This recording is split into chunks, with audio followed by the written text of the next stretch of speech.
Pancreatitis is next. Pancreatitis is terrible.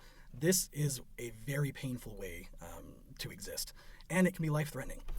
So what happens in pancreatitis? We have usually the leaking of the digestive enzymes that are produced by the pancreas into the surrounding tissue, and you start to digest yourself.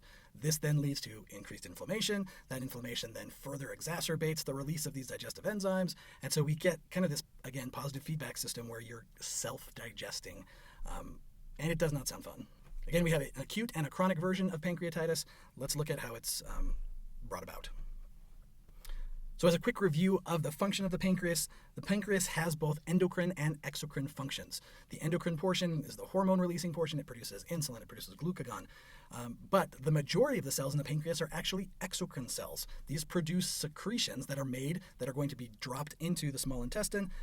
Part of this are things like digestive enzymes, lipases, carbohydrases, proteases, protein-destroying enzymes. All of these are to destroy or to digest, I guess is a better way to say, our macromolecules once they reach from the stomach into the small intestine. The small intestine is where we see most digestion taking place. So the pancreas produces these inactive enzymes, then secretes them through the common bile duct, so it secretes them through the pancreatic duct into the common bile duct, and then we have that secretion entering into the small intestine. Also going to produce bicarbonate solution to help neutralize stomach acid, but what we're going to be focusing on are these digestive enzymes.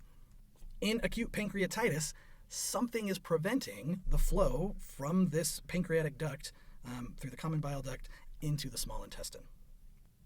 Now, this can be caused by a blockage of like gallstones. Here's the gallbladder. If you remember, the liver produces bile. That bile is stored in the gallbladder. It's concentrated, it's refreshed, and then when there's lipids present in the small intestine, gallbladder contracts and shoots some bile into the small intestine too to help emulsify fats. But what can happen in the gallbladder is, as we are concentrating this bile, it can actually start to form into crystals or gallstones. These stones can be tiny or they can be giant, but those gallstones can get lodged in the cystic duct or, more commonly, down here in the common bile duct, and that will prevent not only bile from being secreted, but also our pancreatic enzymes as they're making their way and fuse here to form this common bile duct. Now, if those gallstones are blocking, that prevents then the pancreas from secreting its enzymes. Those enzymes are usually produced in a zymogen state. It's a kind of an inactive form of the enzymes, but those zymogens can become activated, and then those enzymes can start to digest. I mean, you are made of macromolecules, your lipids, your proteins, your carbohydrates. And so the same enzymes that would digest those things in the small intestine can then digest them when they're you. Obviously, autodigestion is going to increase a lot of inflammation or cause inflammation. That inflammation is also going to then exacerbate the situation. Increased inflammation can cause additional zymogen release. Inflammation can increase the blockage done by the pancreatic duct, and so those enzymes can just sit around and digest themselves. Generally, there is a protective feedback mechanism. Our pancreas only secretes digestive enzymes when there is food material or acid material in the small intestine that produces a hormone, which then feeds back on the pancreas. And we're not going to go into the mechanism so much, but when that food isn't present and it's all been digested, usually that shuts off the production of these digestive enzymes. In some cases of pancreatitis, that feedback regulation is destroyed, and so the body consistently thinks that it needs to be producing digestive enzymes and secreting them into the small intestine. So we talked about blockage by gallstones can be one cause of this pancreatitis. A second cause can be excessive alcohol use. Your book lays out a couple of the mechanisms that alcohol does this. As a quick explanation, alcohol stimulates increased enzyme production, it makes the ducts leaky, and it stimulates increased release of our pancreatic enzymes. So alcohol doesn't do a great job for the pancreas. Like we mentioned above, blocking of the pancreatic duct by our gallstones can cause this backfill of pancreatic enzymes. And then they kind of permeate out of the pancreatic duct, start digesting the pancreatic duct, then start digesting the pancreas. And if it gets severe, it can start digesting the tissues outside of the pancreas, the fats around the pancreas, the stomach, the small intestines, the muscles. All of that leading to necrosis, leading to a huge amount of inflammation, and that can lead to death. So what does pancreatitis actually do? We get a lot of pain. And this is going to be kind of general pain. Pain can be sudden because all of a sudden you release a whole bunch of enzymes and now it's starting to digest, and then you get a lot of inflammation. The pain can kind of start to grow with intensity, so maybe you're just releasing a steady stream, and the more and more of that enzyme that's digesting the tissues, the more inflammation you get. If you've got low amounts of enzyme, then you're going to have like a dull sort of inflammation or pain. If the enzyme is leaking to other parts, if it's outside of the pancreas now and digesting the other tissues, you can feel that in kind of the back area. So inflammation caused by digestive enzymes digesting. Nausea, vomiting, these are protective mechanisms that are hoping to remove whatever is causing the injury in the digestive tract. It's not going to work, though, because this is outside of the digestive tract. Anorexia, loss of appetite, partially to do with the inflammatory response in the small intestine and the stomach.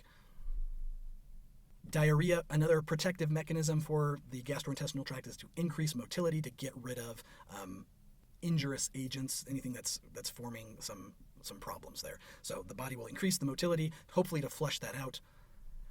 But usually, again, it's not a problem with the small intestine, it's the surrounding tissues, the pancreas, the inflammation there. So how do we diagnose pancreatitis, acute pancreatitis? We can look at kind of a physical examination, look for signs and symptoms again. There are, again, a couple of tests that we can look at that look for broad general inflammation. So our erythrocyte sedimentation rate, the complete blood count, looking for increased white blood cells, looking for decreases in red blood cells that might indicate anemia, and our C-reactive protein, those kind of general inflammatory tests. Something kind of specific for pancreatitis, though, is checking the blood for the presence of digestive enzymes. There shouldn't be digestive enzymes in the blood. So in pancreatitis, when these digestive enzymes are destroying our own tissues, some of those are going to leak into the blood. If we can measure those into the blood, it's a pretty good sign that we've got some pancreatitis. So things like amylase. Amylase is an enzyme that breaks down starch. That shouldn't be in the blood. Lipase, an enzyme that breaks down lipids, shouldn't be in the blood. That should be in the small intestine or the pancreas. The rest of these tests examine function of the liver. So if there's a problem with the pancreas is inflamed. If it's because of gallstones, if it's because of some sort of blockage, if we jump back up here to our little image, if this is blocked off, the bile that's normally supposed to make its way down into the gallbladder is not being released. And so if it's not being released, it's going to back up in the liver. If it backs up into the liver, it's going to leak into the blood too. So we get some of these enzymes that are being produced by the liver that are also going to show up in the our blood tests. So things like bilirubin. Bilirubin is a byproduct of breaking down hemoglobin. As our red blood cells are being recycled, we take that bilirubin, we convert it into bile, and that bile acts as part of this emulsifier for lipid digestion. If, again, we're backing up into the liver, though, that bilirubin can't be processed, and so blood bilirubin levels should be elevated. Serum alkaline phosphatase, this is an enzyme in the liver. The importance here isn't what these enzymes do, but that they normally shouldn't be in the blood. So if they're in the blood, that means usually there's some sort of liver damage taking place. So these are all liver enzymes.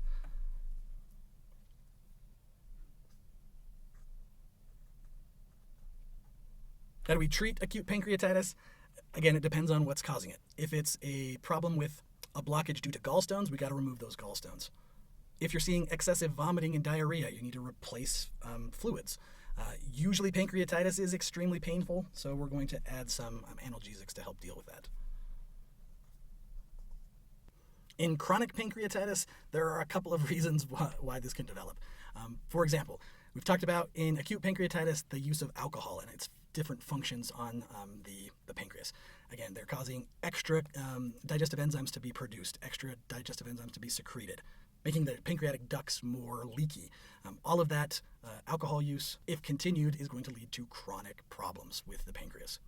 If the pancreatic duct becomes clogged by its own enzymes, if there's an overproduction of enzymes for some reason, and they kind of crystallize in the duct, that can lead to an obstruction.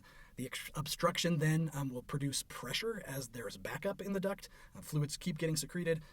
Let's say there's an obstruction there. Fluids will keep being produced, trying to make their way down the duct, but there's no place for it to go, so that adds pressure to the tissues here. That pressure can stop blood flow, causing ischemia or decreased blood flow, insufficient blood flow to the area. The tissues can then die or become atrophied, and stop producing their secretions, either digestive enzymes or bicarbonate secretions. Also, because of that tissue death, we can get fibrosis taking place, which can further clog the ducts as well. This destruction of these secretory cells can lead to a loss of function of the pancreas, meaning that you're not doing the digesting that you need. If this was caused by alcohol and alcohol use is continued, the lack of proper blood flow to the tissues puts increased oxidative stress when alcohol is trying to be metabolized, to the point where we create free radicals. Free radicals are molecules that have an unpaired electron that are very reactive, that destroy other tissues. In rare cases too, pancreatitis can be an autoimmune disease. You start to destroy the pancreas using the immune system. That makes the pancreas leaky, and then you get digestion of the pancreas as well. Chronic pancreatitis has very similar manifestations to our acute pancreatitis. You're going to see pain in the abdominal spaces, kind of moving around depending on where the inflammation is taking place. Diarrhea as a protective mechanism, trying to remove that noxious stimulus. Steatorrhea can also be caused by acute pancreatitis, usually by blocking the ducts that allow for the release of bile. Bile is important in processing and digestion of lipids. So if we don't do that, you're going to end up with lipids in your feces. And then lastly, as the pancreas loses function over time, the person will lose the ability to digest and absorb nutrients. So they're going to have weight loss, they're going to be malnourished as well. How can we diagnose chronic pancreatitis? Really the gold standard is endoscopic retrograde, and this is an awesome word, cholangiopancreatography.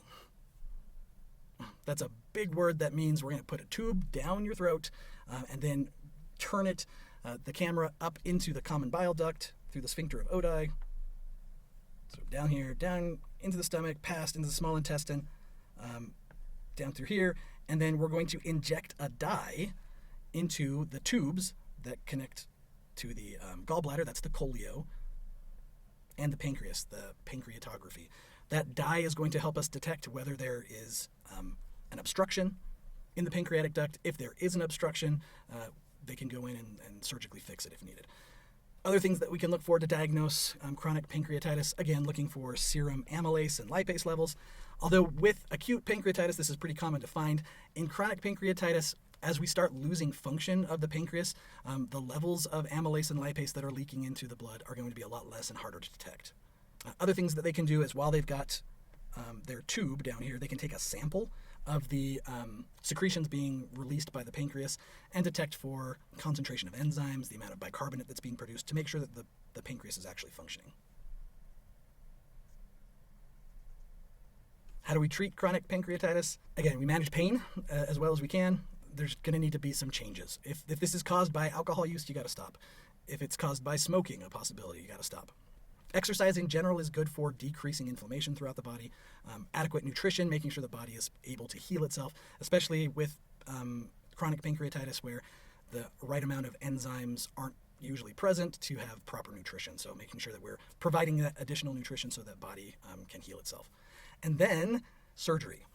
Surgery to correct any blockages, surgery to correct any little out pockets, just to make sure that duct is still connected and still able to do its job.